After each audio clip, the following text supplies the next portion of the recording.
my God, I'm Exciting. excited.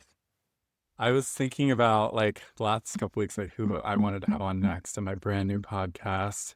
But we had such a fun time at NORWAC. That I was excited. So, welcome back to my podcast called My Planets and What. I have a special guest today who specializes in Vedic astrology, so we're going to kind of get into that.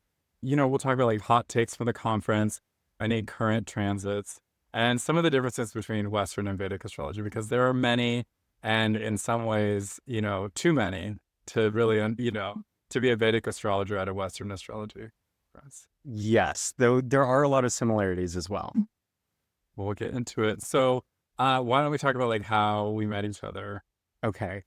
Do you want me to take the lead Yeah, on go for it. Oh, man. So I think we initially met in the COVID testing room. Yeah. And I was speaking to someone that I had shared an extra COVID test with, and Bonding. and then you were eavesdropping on the conversation, and I was like, there's a gay. Although the crazy thing about it is like just how gay the conference really truly was. Oh my goodness. I would be surprised if more than half of the people were straight. Oh yeah, I had no idea. I mean, there were so many things I was surprised about. I don't know what I was expecting. It was my first astrology conference. Obviously, I've been to a lot of astrology classes, but I had no idea what to expect. I didn't know if it was going to be like a lot of wacky. I mean, there are a lot of wacky people, but like not overall pretty serious, like professionals. Yeah, I would say that was my impression as well. Queer, serious astrologers. Do you feel like the makeup was different than the classes you've been in as far as the percentage of queer people and wacky people? I mean, all I have to go off is like my class I went to for like 5 or 6 years. Similar kind of thing. Like some characters, mostly people who are pretty serious. Everyone has their specialty, which is like one of my favorite things about the astrology field in general is that everyone's got their thing. Like my thing is really about like relationships. And that came up in a lot of conversations where I was like, oh, have you looked at it like this? Have you looked at this? And one of the things that was really interesting when you were looking at my chart was like the myths that come along with Vedic astrology. Yeah, definitely. One of the things that my teachers emphasize quite a bit are all of the myths that surround each part of the tradition. So each of the signs have a lot of myths associated with them, and even the history of the tradition itself has quite a few myths. There's one particular myth that I recently came past that I really like, where there's this great Indian epic called the Mahabharata, and it's like analogous to the West's Iliad, and it's significantly longer, and it's really like the story of a war between the good guys and the bad guys, and the bad guys decide to start their assault on the good guys when there's a new moon in this particular slice of the sky, and it was said to make anyone who uses that combination invincible.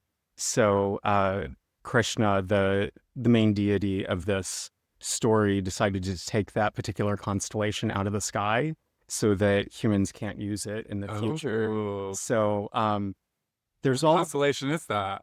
It's called Abhijit, and it's still used for some things. That's not like Ophiuchus, is it? I don't... like the 13th. No. Okay, so totally something else. Totally something else. But it's fun that those stories just keep showing up over and over again. So what was at your conference, like maybe like one of the most like mind-boggling or most like exciting moments that when you think back, you're like, that was crazy? Anything? As far as like mind-boggling and crazy, I think the night of the dance party when we went out and like met up with a bunch of the teachers who came to present, and their guard was down. That was probably my favorite moment. Yeah, that was fun. I remember we talked to Wade. Yes. And we talked to him about Beyoncé, which is like I don't know if you listened to my first episode, but I literally can make a whole podcast series like just talking about Beyonce's astrology chart. But Wade had his opinions. A lot of people are skeptical that she would release her true birth time, which I think is interesting. We can talk about that for a moment during my famous Uranus segment. Okay. Although I did kind of want to talk about somebody new, but I want to hear what you think from a Vedic perspective. definitely. And I know we're saving this for another segment, but I was looking at her chart using the Vedic rules yesterday, and I have I have new theories Okay, about it okay, as well. okay. We can talk about it again. We'll talk about something new next week. Okay, perfect. I will. Okay, for me, like most mind blowing. Well, I've been following, Queer Cosmos, Colin Bedell for quite a Yes. while. And I was a little starstruck. I was very excited to meet him. I remember I was talking to her, I was like, oh my God, I have to go meet Colin. It was funny. Obviously, he's really sweet. He did like a keynote presentation and it was really heartfelt. He was talking about the importance of being a leader and not just being like in a predictive space, like, oh, well, this is going to happen. Like, kind of reminding people that we need to be philosophical leaders and not rely, although, the room was kind of like, what, like making predictions is what we do for a living. So, Yeah, but I guess finding that balance, and I appreciated that. Plus, it was his birthday, so it was like definitely the Colin Bedell party. it sure It was was. fun. On that point, I think that it's interesting that and good that he pointed that out. I'm curious if this has shown up for you with your clients, but I'm really surprised at how much people take what I say in my practice to heart, Hmm. and how much they can change the course of their decision making based on an astrological consultation. So it adds a lot of weight to what's said and and how people decide to move forward. So I think that kind of talk is really helpful and not Yeah. used a whole, like, I'm not exposed to a lot of speeches that talk about good leadership in this space. Yeah. Yeah. It was very good timing and also a good reminder that, like, you know, it's true. We can, I forget who said this. I think it was maybe Anne's class, but somebody just talking about how you have to if you see something in the chart, like you need to say it. My teacher always told me that all astrologers should read a chart the same way, meaning like avoiding interpretation and focusing more on like the facts of the chart as much as possible. If Yeah. the moon isn't going to trine the planet that represents your lover, like nothing's going to happen. Yeah. So just sort of trying to stick to the books in that regard, I think. But you also have to coach somebody and be like, okay, well, might not work this time around, but doesn't mean it's never going to happen. Although I've definitely gotten in trouble where I saw a hard no and I was like, oh, maybe it'll work out. And it just like really didn't work out. So I think you do have to trust what you see. Yeah, absolutely. And it's particular. Right. What's coming to my mind is that particularly for your chart, like in the Vedic system, every major planet for your chart is in a position that really is focused on getting to the truth of things and really expressing what you see and communicating the truth as you understand. Is that a nice way to say I'm really blunt and rude? That came up as well. There was one particular placement that one of the caveats in the book that I was looking at said that can hurt others with their sarcasm, but the but really it has to do with just helping people by letting them see the light, since you're able to see it yourself. I appreciate it. Yeah, It's yeah. nice. Okay, moving on. So let's talk okay, well, this is going to be tricky because you have a Vedic chart. I've looked at your tropical chart and we'll talk about what the difference is in a moment. But, basically, I want to just talk about maybe your tropical chart a little bit. So Okay. like what sign do people like always think that you are when they have to guess? Oh man, people are pretty spot on. They'll either guess Virgo, where my sun is, or they'll guess Scorpio, where my ascendant is. And that's different on your tropical, right? That's my tropical chart. Oh, that is your tropical chart, Yeah. right? And you have Mars and Gemini, right? Yes, I do. That's why I thought we were getting along because we were like, I have my Jupiter in Gemini, and usually I find a Gemini-ish person to kind of like giggle with in the corner. And that was kind of like us at a few moments. We were just like, hee hee hee. And then yeah, you have Scorpio rising, right? You could see the piercing, like the eyes, like you kind of get that. And so I didn't necessarily like, try to guess, but I was like, Scorpio, Virgo tracks. Okay, we love everyone, but is there a sign that you're like judgy about where you're like, oh, they're whatever? Funny enough, it's Gemini. Really? I Ah, I feel like they're very ungrounded and unserious people. rude. Yeah, I'm a Leo, but like Gemini is the sign that like I think that I am in my head, because they're like, and I am a little chaotic and I do everything twice and I have like all of my Gemini idiosyncrasies. So that's funny. Yeah, I mean, if there's somebody's a Gemini, I think you do need to like be careful. Yes. um, Sorry to all the Geminis out there. okay, we already covered this, but on a scale of 1 to 10, how gay is astrology? Oh man, it's an 11. It's like I've actually been having this conversation with quite a few people that like astrology for thousands of years has been it's on the outskirts and kind of like pushed outside of mainstream religion, the same way that people that don't identify as like heteronormative or heterosexual, they're being pushed out to the outside boundaries. So astrology is the belief system that will meet them in that space on the periphery of society. So I think that it's probably been developed in really gay spaces for a really long time as well. Interesting. Yeah, I think about how, a lot of religions have mystic traditions Yeah. kind of developed as part of them and alongside them, and then were often like extracted, Yeah. like moved outside of the religion itself. And I don't know if that's part of, the dogma of like only the priest should be interpreting, mystic type things, or not. But it is interesting to see that people that maybe feel disenfranchised by their religious experiences might feel like, well, what is this spiritual framework that helps people understand what's going on in the world? And there are some like witchy components to it. Like, I mean, they opened the NORWAC conference, like blessing the four directions, which I thought was really cool. I was like, okay, witches, here we are. Love that. But yeah, I do think there's something to like queer people feeling like this they're a part of, like, they sort of belong to astrology. And I mean, just being at the conference, like being around intelligent, professional, queer mystics, I was like, this fits for me. Yeah. I was like, this feels right. Yeah. And it's also a creative space. So many Totally. religious traditions, it's like follow the book, follow the authority. And with this, you can, the principles are really important, but there's also a little extra space to make it your own. Give it your own space. Sparkle and shine. A little sparkle. Do you have any like birthday twins or like anybody or like a celebrity birthday twin? Not that I know of. She stands alone.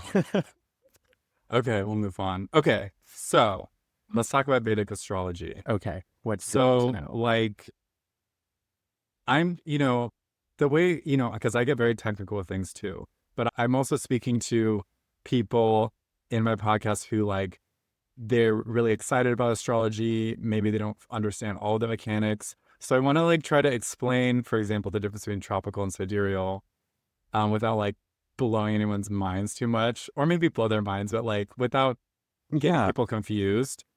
So what if you could help explain what the difference is and why traditional astrologers use, or like Hellenistic and Western astrology use tropical, and what sidereal even is? Yeah, absolutely. So I'll start with tropical astrology. And for anyone that's not familiar with that term, tropical astrology is going to be really any tradition that comes from what we generally know as the Middle East and Western. So that'll be Babylonian, Egyptian, Greek, Hellenistic, and medieval and modern. We'll all use tropical astrology. And the way that the zodiac is set up is that on the spring equinox, you set that to be 0 degrees of Aries. And there was a point in time, I think it was 235 AD, when 0 degrees of Aries also aligned with the actual constellation of Aries being at 0 degrees. Right. It was like the calibration point. Yeah. So they're like, okay, we're going to set these bounds. We're going to calibrate it by the equinoxes and the tropics. Mm-hmm. And we're going to use this reference point in the sky, which is, the beginning of Aries, as like the starting point. Yes. And so there was like, at one point in time, it was all calibrated. We used the constellation as the reference point, but it was the tropics that set the calibration. Yes. And there's, from a philosophical standpoint, there's a strong case to be made for that because Aries is associated with the spring, and a lot of the significations of the 12 zodiac signs can be mapped onto their relationship to the seasons and how we as humans interact with the world during those times of the year. So the sidereal system is fixed based on the places of the stars. So due to the wobble of the Earth's axis, the two zodiacs have spread over time. And I think they're at like a 23-degree difference. So that's almost a whole zodiac sign. It's called the precession of the equinoxes. Exactly. So slowly, due to the mechanics of our solar system, things have drifted slightly out of that calibration point. And tropical astrologers still maintain that original calibration to the tropics, while sidereal astrologers account for that drift and actually calibrate to where the stars actually are. So you might have heard astronomers. Astronomers love to do this. They'll be like, astrologers are talking about the planets aren't even in those constellations. And that's true. Using sidereal, which is like the current placement. And in a sense, a sidereal is what astronomers would be using. So they're right. But they also don't understand. So, you know what I mean? They don't understand why we're using the tropical calibration. So, I mean, astrologers would get in trouble with astronomers for that difference. Yes. And I think that argument, and Vedic astrologers are notorious for making that argument as well, that we're not using astrology to figure out where the planets are. We're using it to understand our lives as humans. So we don't, I don't think that it's a strong case to be made of where the planets actually are in the sky to be able to say that one system is better than the other. I mean, I think just empirically from both of our trainings, it works. It does. And I think when we were talking at the conference, Vedic might have a different philosophical kind of vantage point. And so that they're both valid. Yes. Obviously. Yes. I hope so. Yes. And I think that many people that are interested in astrology probably are also interested in different kinds of divination techniques, whether tarot or anything else. And I think there's this underlying premise that there's some kind of communication that we can get through different divination techniques. So if you're using one astrological system or the other, as long as you're skilled and learned in that particular system, you're going to be able to see what you need to see in that moment. Yeah. Sounds good to me. Yeah. So okay, it's apples and oranges, yes. But isn't your Mars in Taurus? Yes, it is. So in your tropical, it's in Gemini. Yes. So it's how do you interpret that for yourself? Well, in the Vedic system, it's a lot better for it to be in Taurus because it's bringing strength back to the first house by looking into a house that it owns, where in the tropical system, it's in I think that's a cadent house, right? The 8th? It's a sedent. Okay. I'm slowly catching up. Yeah, but it's also the 8th house, which is not great because it's not visible to the first house. Yeah. So it's considered. Were you there at the 8th house workshop? I was. Yeah. The 8th house workshop was really interesting because, people say it's death and sex and all this stuff. And we really the teacher really broke it down and was oh, yes, but, and, the thing that I liked it the most about learning about the 8th house is that by primary motion, a planet is being moved toward the descendant, but by secondary motion, the planet is actually moving away from the descendant. So it's kind of, the metaphor was it's being dragged against its will to completion. And so there's a lot to be extracted from that.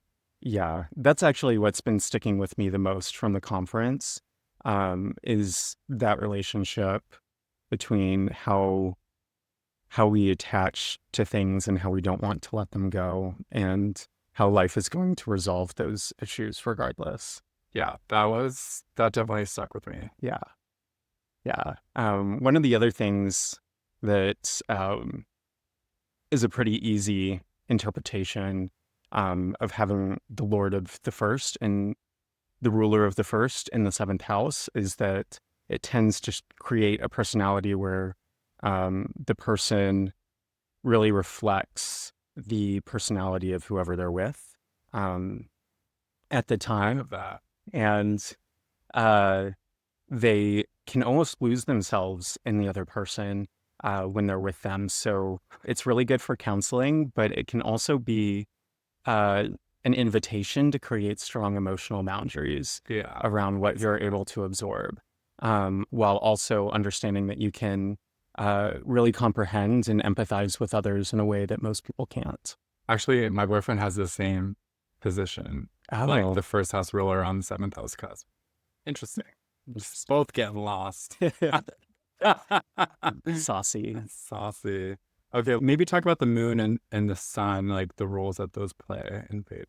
Okay, so in tropical Western astrology, the big three are going to be the ascendant and the moon and the sun. So in Vedic astrology, we really just look at the ascendant and the moon as the rulers of the chart. The sun is there, but it's really... I do it that way for the most part, too. Okay. Yeah.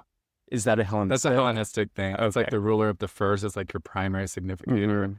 And then the moon, you definitely factor in. But I would say it's like the first house ruler, for sure. Definitely. The sun is like the health of the individual a lot of the time. So if it's like in an angular house or in a strong dignity, that's good for the health. Definitely. I think it has the same indications in Vedic astrology and a few other things, but it's not held up.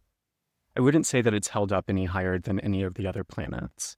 The moon is really important for a few reasons. So a lot of the things that we're talking about right now, like the houses, the 12-sign zodiac, as far as I know, and this is still fairly controversial, is that the 12 signs, the 12 houses, those were imports to India from the Hellenistic tradition. And this probably happened during the Hellenistic period.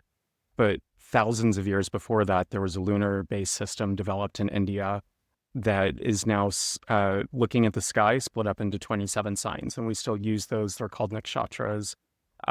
There's a similar system that comes out of the Middle Eastern tradition of lunar mansions, but it's not really a one-to-one. The original tradition was built around religious rituals, and there was this underlying premise that when you're doing rituals, you're interacting with the matrix of reality, exactly, and that you can influence the manifest world by manipulating the unmanifest. And so with this basic premise, you're watching the moon to figure out auspicious times based on which of the 27 signs it's in, mixed in with what phase of the moon it is, and what time of the day it is. And there's all these breakdowns. It's called the Pachanga, and it's how even to this day, all Hindu religious rituals, including marriages, when babies have their hair cut for the first time, when funerals are conducted, all of this goes through this lens of the Pachanga. So you're really looking for auspiciousness through multiple levels. And so the moon is the primary way that that's tracked. But where the moon is in that 27th slice of the sky at the time of your birth is going to indicate, it's going to indicate generally how your mind functions and how your life is going to go throughout this lifetime. So basically where the moon is in your chart at the time of your birth will start this 120-year cycle. So it's almost like a releasing from that point. Exactly. Okay, exactly. Okay, moving on. Let's talk about show and tell. Okay. So I always invite my speakers, and by always I mean twice, to bring something to share. Last week, my friend brought a tarot card, and that was really fun. But what have you brought? Well, I brought a little statue of Shiva. And this is a particular image called Nataraja. So Shiva is one of the main gods in Hinduism, most simply the god of destruction. And in this particular form, he's in this cosmic dance that is creating the universe, and eventually he gets tired and he lays down and everything gets destroyed. But I particularly like this image because it's so active and creative, and it shows a lot of expansion. It's really associated with a lot of themes that have to do with Jupiter and Saturn. But I also really like Shiva because he's a very genderqueer individual. More queerness. He in one story turns into a woman in order to seduce one of the other gods. Wow. And then in another story, he fuses with his consort Parvati to create this kind of like trans, non-binary character as well, that represents the feminine and masculine aspects of reality merging together. Love that. Yeah. Thanks for sharing. That's perfect. Okay. Anything else to talk about with the conference? Anything else? Oh man, it was just so much information in such a short period of time. And it was also really interesting having all the interpersonal dynamics there of, I think most of the people there are introverted, but they flew all that way in order to meet up with a bunch of people. So everyone was forcing themselves to kind of It's funny to think about that because, you know, I think of myself obviously as very extroverted. Yes. But I have Mercury and Virgo like on the 10th house cusp. And so like my public persona, especially in professional situations, like I become very like demure, like very responsible, and like I don't like talk as much. And I even noticed that like, you know, I was gonna ask you too, because when I travel, I like to bring like nothing. And I had like the same sweatshirt I wear wherever it is, like gray sweatshirt. And like at home, I'm wearing like, you know, like a tiger print, you know, and like that's it. But when I'm like in work mode, I really kind of like pare it back. I'm not trying to hide myself. It's just like, I just want to focus. Yeah. Anyway, I found myself quieter than normal. Yeah, it was kind of a serious environment. You were fairly serious there. I remember seeing your Instagram for the first time and was like, oh, he's a party boy, which I did not see coming. You thought I was serious? I did. I try. Yes. I am serious at work, and I take astrology pretty seriously, but I'm pretty wacky. Yeah. My day-to-day. He's a party boy. Oh my God. Okay, let's talk about transits. Perfect. So the most interesting one right now as we're filming this, like I think it happens like I think I posted on my Instagram at like 8 o'clock, 7 o'clock.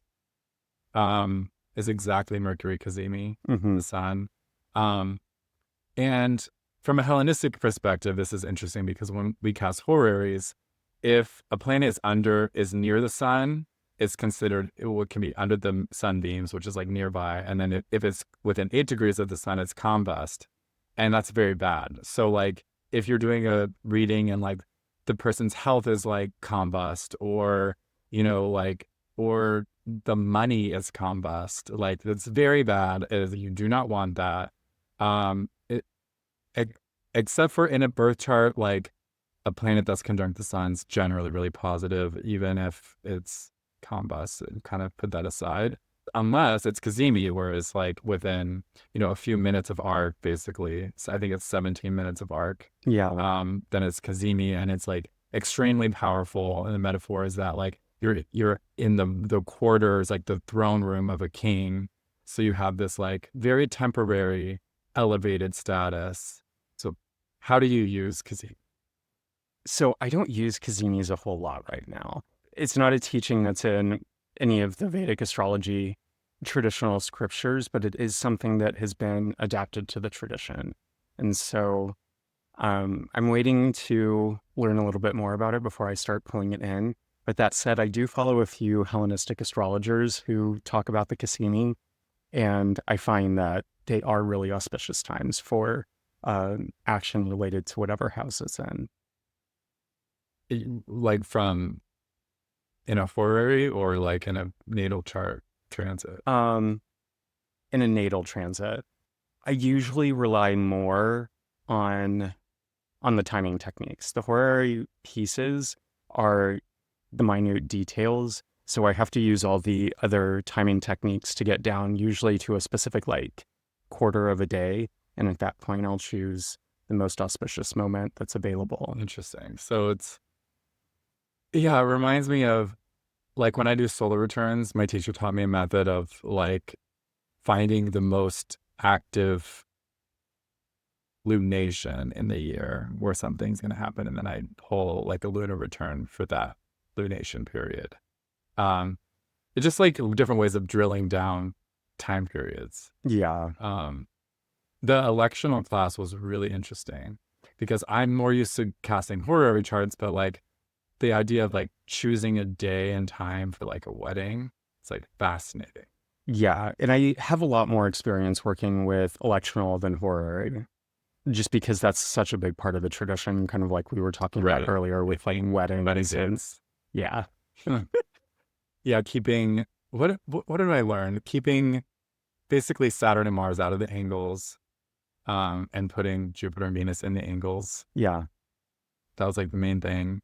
The teacher gave us like a whole like 30 points. Be like, don't do this, do this, do this, don't do this. It was like a checkbox of how to choose something. Yeah. The medical one was really interesting too, like how to choose a doctor and how to choose a day.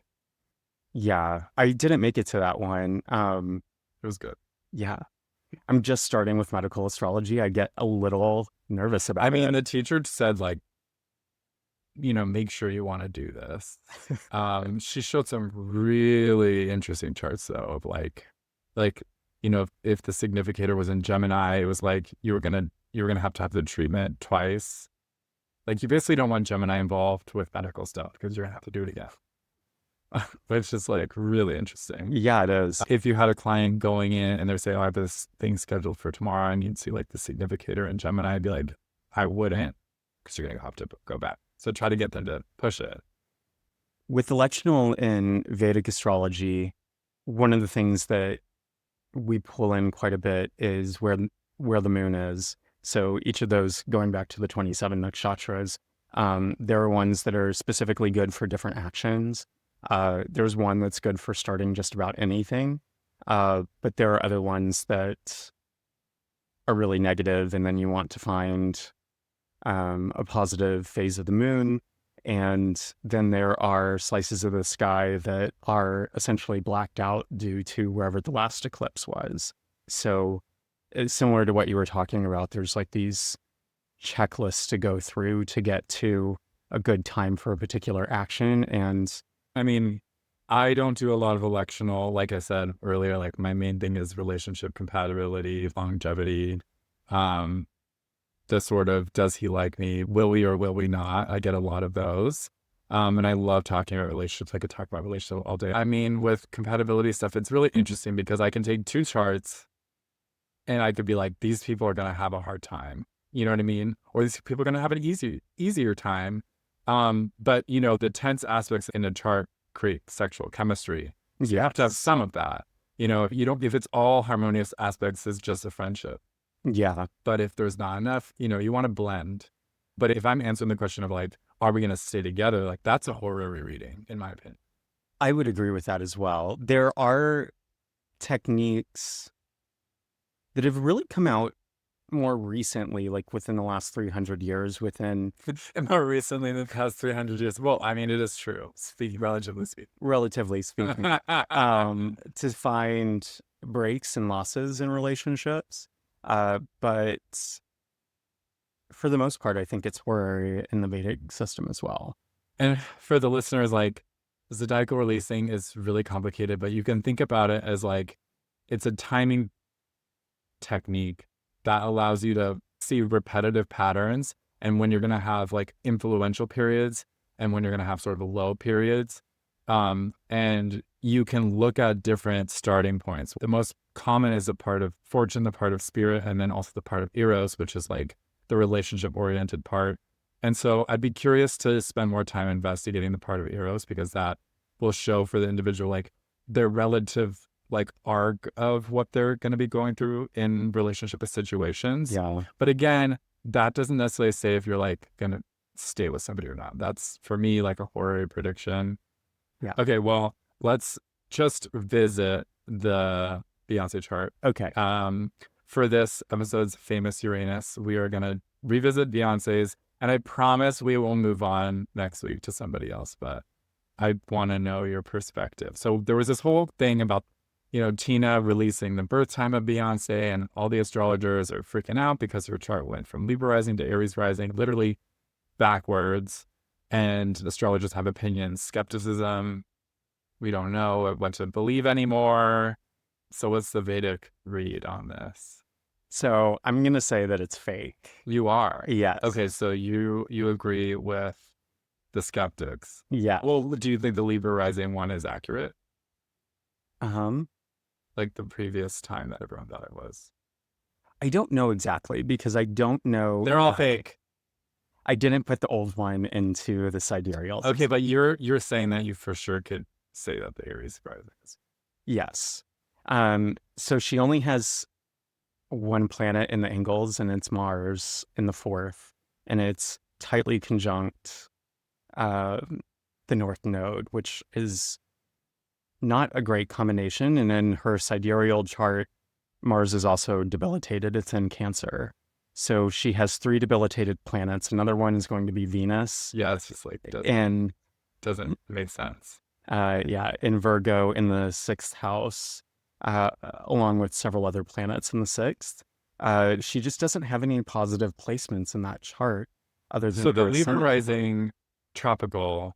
She has Libra rising with Venus in Libra in the 1st house, which is like obvious, like she's gorgeous, like, and the Venus is rising before the sun, which is like one technique my teacher used was like, he did sunrise and sunset charts. So you put the sun on the ascendant, and then you can see like which planets are rising right before the sun. So I mean, Venus in that case would be considered a morning star, versus if you have Mars rising ahead of the sun, like that's an aggressive person. But also, it's better to have the moon behind the sun and be like the moon behind Saturn and Mars, so it's like more protected.